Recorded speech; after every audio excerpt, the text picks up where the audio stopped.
60% हिंदू हैं और ममता का नेटवर्क सिर्फ 30% मुस्लिम तक है। हाई कंसोलिडेशन ऑफ सनातनी वोटर, मुस्लिम कंसोलिडेशन तो 2021 में 91% हुआ था।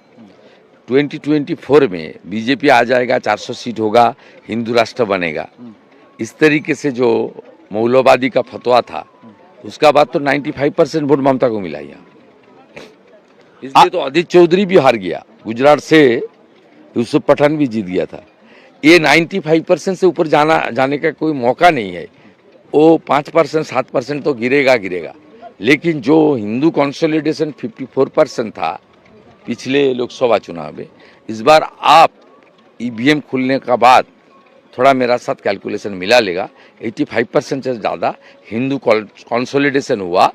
सीपीएम का लूज वोटर्स भी, हिंदू वोटर्स, वो भी राम जी को दे दिया वोट। और शुभेंदु जिस डर की बात कर रहे हैं वो भवानीपुर में साफ साफ दिख रहा है। भवानीपुर में बीजेपी समर्थकों को धमकियां दी जा रही हैं, बीजेपी के लिए कैंपेन करने से रोका जा रहा है और इसकी शिकायत खुद शुभेंदु अधिकारी कर रहे हैं। काली घाट में लोकतंत्र पर हमले की बात कर रहे हैं, चुनाव आयोग से कार्रवाई की मांग कर रहे हैं। नंदीग्राम के बाद अब सबसे बड़ी चुनावी जंग यहां भवानीपुर में हो रही है। भवानीपुर से शुभेंदु अधिकारी बीजेपी की तरफ से ममता बनर्जी को चुनौती दे रहे हैं और आज शुभेंदु अधिकारी की तरफ से एक ट्वीट किया गया। ट्वीट में शिकायत संलग्न थी, कुछ तस्वीरें संलग्न थी। इस वक्त हम उसी घर के ऊपर मौजूद हैं, 36E BN स्ट्रीट। ये वो घर है जो शिकायत में मेंशन है। जब इंडिया टीवी की टीम यहां पहुंची तो उन्होंने बात करने से इनकार कर दिया, कहा कुछ नहीं हुआ। लेकिन आपको बता दें, जो तस्वीरें उस शिकायत के साथ संलग्न हैं वो यहीं ली गई हैं। पीछे वाला घर आपको यहां दिखाई देगा, टीएमसी के कुछ कार्यकर्ता आपको दिखाई देंगे। शिकायत में कहा गया है कि वो बीजेपी के लिए डोर टू डोर प्रचार करती हैं, जिसका विरोध करने के लिए टीएमसी के कार्यकर्ता उनके घर पर पहुंचे और कहा कि आप ये प्रचार करना बंद कर दें, जिसको लेकर शुभेंदु अधिकारी ने बाकायदा ट्वीट किया और इलेक्शन कमीशन को इस मामले में संज्ञान लेने के लिए कहा। जब इंडिया टीवी की टीम इस गली में पहुंची तो कोई बोलने के लिए तैयार नहीं है और जिस महिला ने ये शिकायत की थी उन्होंने सिर्फ इतना कहा, ऐसा कुछ नहीं हुआ है। जब हमने पूछा कि क्या आपकी तरफ से शिकायत की गई है तो उन्होंने ना हाँ कहा ना कहा और इस मामले को हश हश करते हुए दिखाई दी कि नहीं ऐसा कुछ नहीं हुआ, सब ठीक है, मैं कैमरे पर बात नहीं करना चाहती। ये भवानीपुर की BN स्ट्रीट की घटना है और जिसको लेकर एक बार फिर सवाल उठ रहे हैं कि क्या टीएमसी के कार्यकर्ता बीजेपी के कार्यकर्ताओं पर प्रचार न करने का दबाव बना रहे हैं। सेकंड फेज की सबसे हाई प्रोफाइल सीट है भवानीपुर। 2021 के चुनाव में शुभेंदु ने ममता बनर्जी को नंदीग्राम में मात दी थी। ऐसे में भवानीपुर में ममता की जीत के लिए टीएमसी पूरा जोर लगा रही है। 2011 में ममता बनर्जी ने 54,218 वोटों से जीत दर्ज की थी, जो 2016 में घटकर 25,301 हो गया था। लेकिन 2021 में ममता ने फिर मार्जिन बढ़ाया और वो 58,835 तक पहुंच गया। ममता 2011 से लगातार भवानीपुर जीतती आ रही हैं, लेकिन इस बार वो मुश्किल चुनाव में फंसी हुई हैं। 2021 उपचुनाव में ममता केवल 58,000 वोट से जीती थी, लेकिन उसके बाद भवानीपुर में SIR में करीब 44,000 वोट कट चुके हैं। 14,154 संदिग्ध वोटर्स की भी जांच हुई है। अगर इन दोनों को मिला दें तो ममता की जीत का फासला बेहद कम हो जाता है। अगर 2021 उपचुनाव और 2014 लोकसभा चुनाव से तुलना करें तो ममता 2021 के उपचुनाव में भवानीपुर के सभी 8 वार्ड में चुनाव जीती थी, लेकिन 2024 के चुनाव में बीजेपी ने 5 वार्ड में बाजी मारी थी। भवानीपुर में कुल 269 बूथ हैं।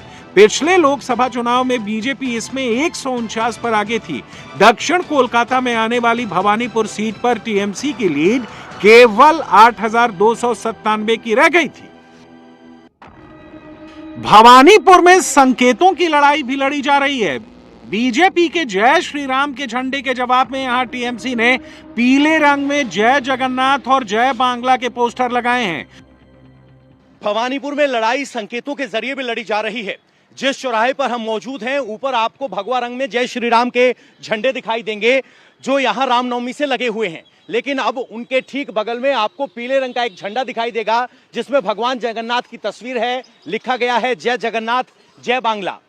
बंगाल में देखा जाए तो जय श्री राम को बीजेपी का नारा माना गया, तो उसके जवाब में टीएमसी ने जय बांग्ला का नारा दिया।